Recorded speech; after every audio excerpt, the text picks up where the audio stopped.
Subscribe करिए हमारे educational channel को और नए वीडियो के नोटिफिकेशन पाने के लिए बेल आइकॉन को दबाइए।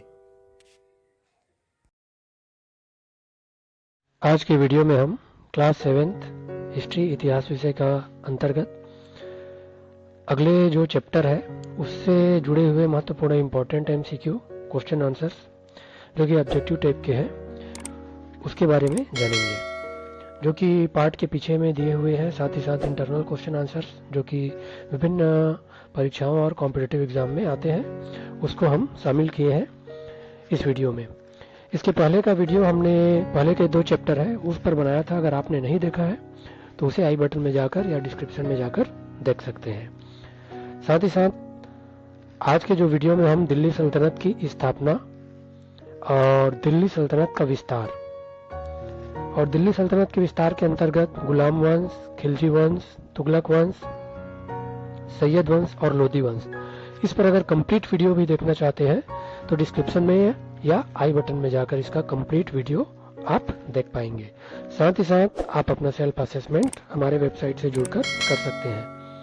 तो चलिए शुरू करते हैं आज का वीडियो, जो कि दूसरा भाग है हमारा MCQ सीरीज का।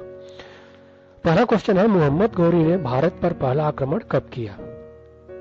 ऑप्शन है A 1175 ईस्वी में, B 1176 ईस्वी में, C 1170 ईस्वी में या D इनमें से कोई नहीं। तो इसका सही आंसर आ जाएगा 1175 ईस्वी में मोहम्मद गौरी ने भारत पर पहला आक्रमण किया था। दिल्ली और अजमेर का चौहान वंश का राजा या शासक कौन था? A Kanishka, B Prithviraj Chauhan, C Bhim द्वितीय या D इनमें से कोई नहीं।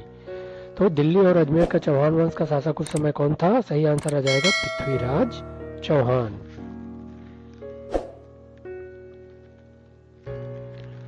अगला प्रश्न है, तराइन का प्रथम युद्ध पृथ्वीराज चौहान और मोहम्मद गौरी के बीच कब हुआ? ऑप्शन ए 1191 ईस्वी में, B 1192 ईस्वी में, C 1193 ईस्वी में या D इनमें से कोई नहीं। तो तराइन का प्रथम युद्ध पृथ्वीराज चौहान और मोहम्मद गौरी के बीच कब हुआ था? 1191 ईस्वी में, जिसमें कि पृथ्वीराज चौहान जीता था। अगला प्रश्न उसी से जुड़ा हुआ है, तराइन का प्रथम युद्ध में कौन जीता था? A Prithviraj Chauhan, B Mohammad Ghori, C Mohammad Ghaznavi या D इनमें से कोई नहीं। तो स्वाभाविक सी बात है, पृथ्वीराज चौहान और मोहम्मद गौरी के बीच हुआ था, तो इसका जो युद्ध में जीता था वह है सही आंसर पृथ्वीराज चौहान। जबकि अगला जो युद्ध हुआ, तराइन का द्वितीय युद्ध हुआ 1192 ईस्वी में हुआ था, जिसमें मोहम्मद गौरी ने पृथ्वीराज चौहान को क्या किया था? हरा दिया था। अब आगे बढ़ते हैं।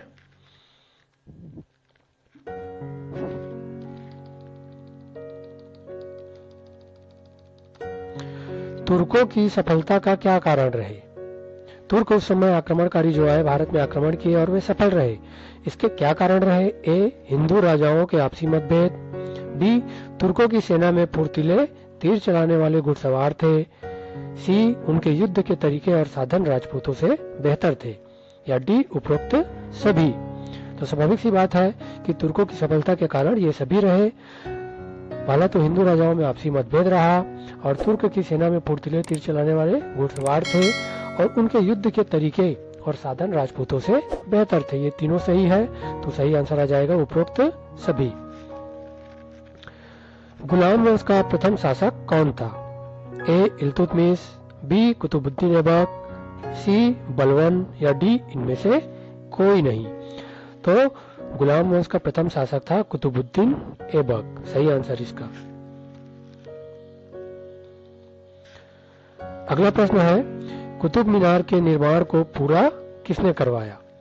A बलवन ने, B इल्तुतमिश ने, C कुतुबुद्दीन ऐबक ने या D इनमें से कोई नहीं। तो सबसे पहले तो हमें यह पता होना चाहिए कि कुतुब मीनार की नींव किसने रखी थी। तो कुतुब मीनार की नींव कुतुबुद्दीन ऐबक ने रखी थी और उसको पूरा कराने का श्रेय जाता है इल्तुतमिश को। सही आंसर आ जाएगा इल्तुतमिश। कुतुब मीनार के निर्माण को पूरा कराने का श्रेय इल्तुतमिश को जाता है। इक्ता प्रथा किसने चलाई? ए कुतुबुद्दीन ऐबक ने, बी इल्तुतमिश ने, सी रजिया सुल्तान ने, या डी बलवन ने। तो इसका सही आंसर आ जाएगा इल्तुतमिश ने इक्ता प्रथा चलाई थी।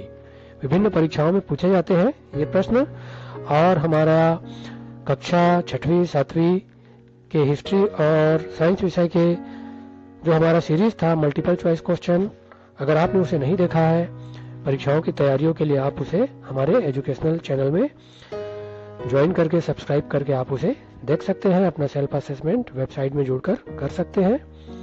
तो आगे बढ़ते हैं आज के वीडियो में। सिजदा और पैबोश प्रथा किस सुल्तान ने चलाई?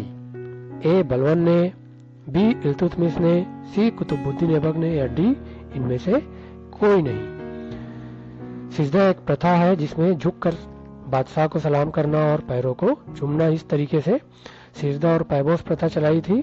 तो वह कौन था सा सुल्तान था? तो वह था बलवन। याद रखेंगे, बलवन ने सिजदा और पैबोश प्रथा लागू की। गुलाम वंश का अंतिम शासक कौन था? ए कैकुबाद, बी शमसुद्दीन कैमूर, सी अमीर हसन, या डी इनमें से कोई नहीं। तो इसका सही आंसर आ जाएगा गुलाम वंश का अंतिम शासक जो था शमसुद्दीन कैमूर था।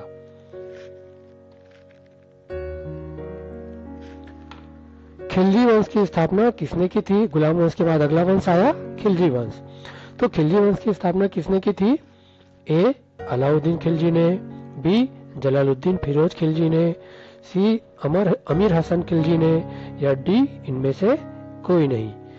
तो इसका आंसर आ जाएगा खिलजी वंश की स्थापना की थी जलालुद्दीन फिरोज खिलजी ने, बी ऑप्शन। तारीख ए फिरोज शाही के रचनाकार कौन है? ए अमीर खुसरो, बी बरनी, सी मुस्तफा कमाल, या डी इनमें से कोई नहीं। तो सही आंसर है तारीख ए फिरोज शाही के रचनाकार कौन है? बरनी। अगला प्रश्न है महत्वपूर्ण प्रश्न, हुलिया प्रथा और घोड़ों को दागने की प्रथा किसने चलवाई? हुलिया प्रथा सैनिकों की पहचान हो सके इसके लिए, और घोड़ों को दागने की प्रथा किसने चलवाई? ऑप्शन ए मोहम्मद तुगलक ने, बी जलालुद्दीन फिरोज खिलजी ने, सी अलाउद्दीन खिलजी ने, या डी फिरोज तुगलक ने। तो इसका आंसर आ जाएगा अलाउद्दीन खिलजी ने क्या किया था? हुलिया प्रथा और घोड़ों को दागने की प्रथा चलवाई थी। अगला प्रश्न है जजिया कर कौन देते थे? ए मुसलमान, बी गैर मुसलमान, सी गैर मुसलमान और मुसलमान दोनों, या डी इनमें से कोई नहीं। तो इसका आंसर है बी, जो गैर मुसलमान थे, मुसलमान नहीं थे, वे क्या करते थे? जजिया कर देते थे। जबकि जकात जो थे, जकात एक कर का प्रकार था जो कि मुसलमान देते थे।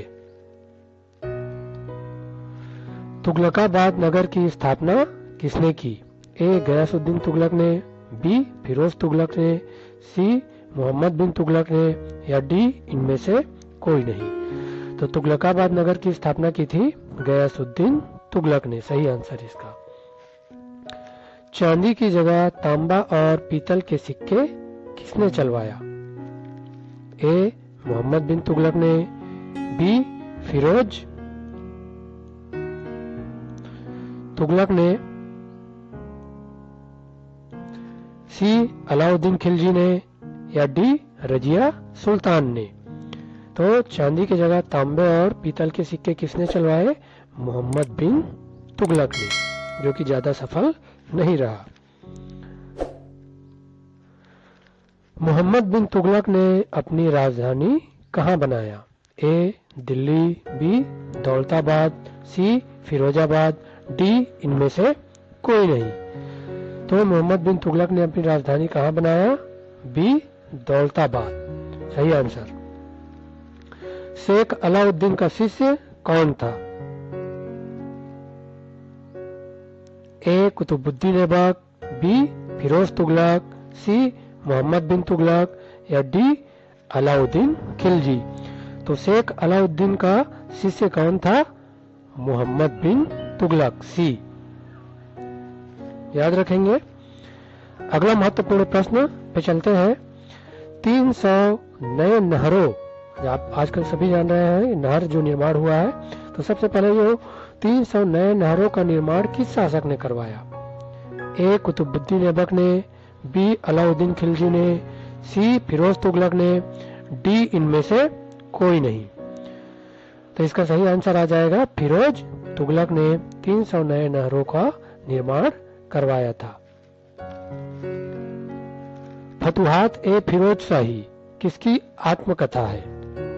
ए फिरोज तुगलक का, बी अलाउद्दीन खिलजी का, सी कुतुबुद्दीन ऐबक का या डी मोहम्मद बिन तुगलक का। तो फतुहात ए फिरोज शाही जो आत्मकथा वह है फिरोज तुगलक का है।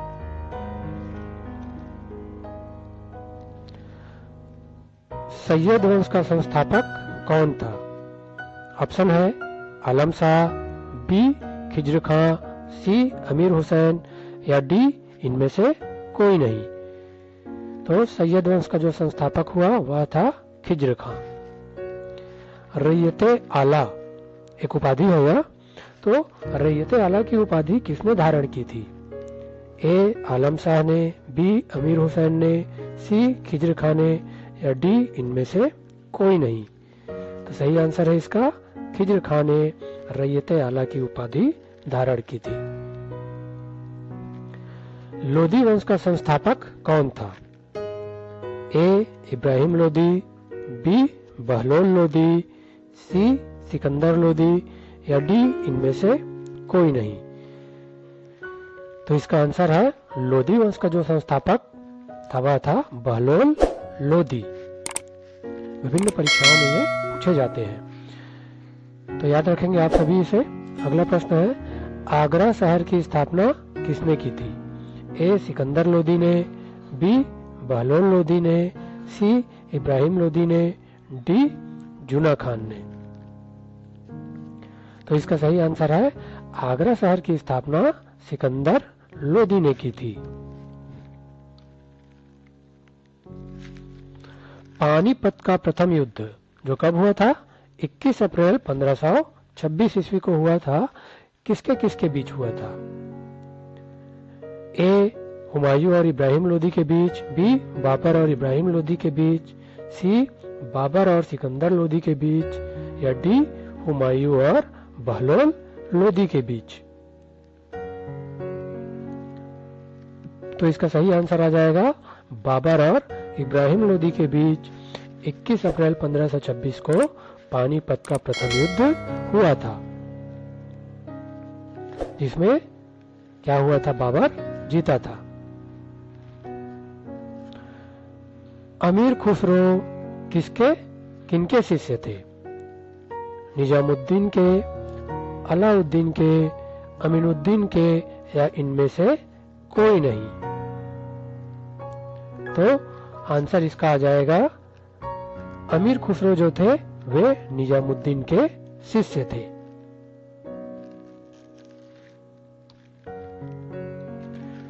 तूते ए हिंद के नाम से कौन प्रसिद्ध हुआ?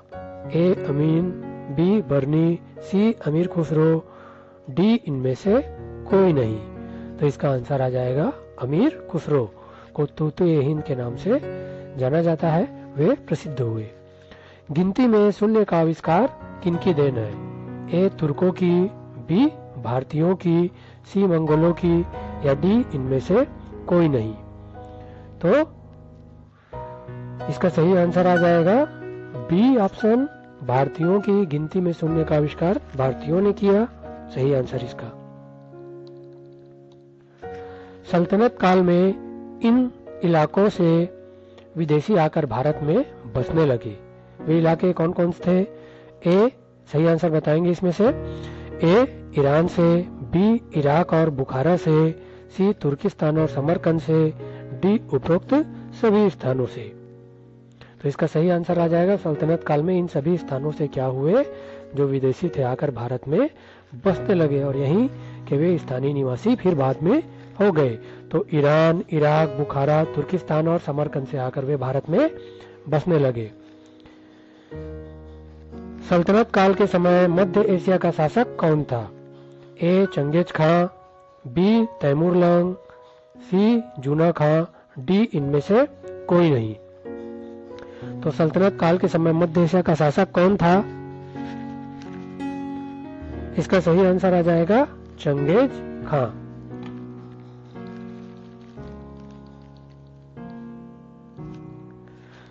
नेक्स्ट क्वेश्चन है, सल्तनत काल स्थापित होने से पुराने राजा सुल्तान के क्या हो गए? अधीन हो गए और वे अब क्या बनकर रहने लगे थे? ए जमींदार, बी नवाब, सी सलाहकार या डी इनमें से कोई नहीं। तो सही आंसर आ जाएगा जमींदार। सल्तनत काल में जो क्या हुए, पुराने राजा वे सुल्तान के अधीन हुए और वे जमींदार होकर क्या करने लगे? अब सुल्तान के अधीन रहने लगे।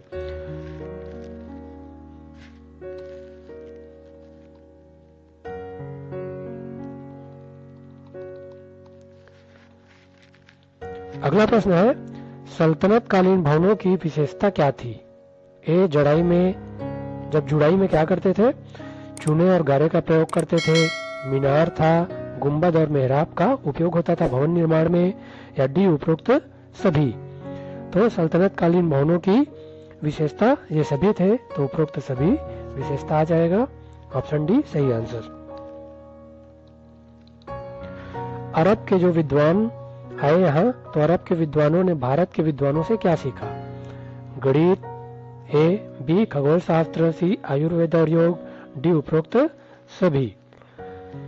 तो इसका सही आंसर आ जाएगा, अरब के विद्वानों ने भारत से गणित, खगोल शास्त्र, आयुर्वेद और योग की शिक्षा पाई और वहां जाकर उसका प्रचार प्रसार किया। तो सही आंसर आ जाएगा उपरोक्त सभी। अगला प्रश्न है, इनमें से सल्तनत कालीन संत कौन थे? ए कबीर, बी नानक, सी उपरोक्त दोनों या डी उपरोक्त में से कोई नहीं। तो कबीर और नानक दोनों क्या थे? सल्तनत कालीन संत थे। उपरोक्त दोनों सही आंसर। दीवान ए कोही की स्थापना मोहम्मद बिन तुगलक ने किस विभाग के लिए की थी? ए कृषि, बी राजस्व, सी सिंचाई या डी इनमें से कोई नहीं। तो सही आंसर है दीवान ए कोही जो है कृषि विभाग के लिए स्थापना की गई थी। मोहम्मद बिन तुगलक ने इसकी स्थापना की थी। तो आज के वीडियो में हमने सल्तनत काल की स्थापना और सल्तनत काल का विस्तार और अलग अलग गुलाम, खिलजी, तुगलक, सैयद और लोधी वंश से जुड़े हुए important MCQ objective question answers के बारे में जाना। तो अगले वीडियो में हम मुगल साम्राज्य की स्थापना, मुगल साम्राज्य के विस्तार और मुगल साम्राज्य के जुड़े हुए जो बादशाह हुए, बाबर, हुमायूं, अकबर, जहांगीर, शाहजहां, औरंगजेब और मुगल कालीन जनजीवन के बारे में और उससे जुड़े हुए एमसीक्यू ऑब्जेक्टिव क्वेश्चन आंसर्स के बारे में जानेंगे। तो आप सभी ने अगर हमारा चैनल सब्सक्राइब नहीं किया है तो इसी तरीके से एजुकेशनल वीडियो देखने के लिए चैनल को सब्सक्राइब करिए और हमारे साथ जुड़े रहिए। आप सभी का बहुत बहुत धन्यवाद। Thank you.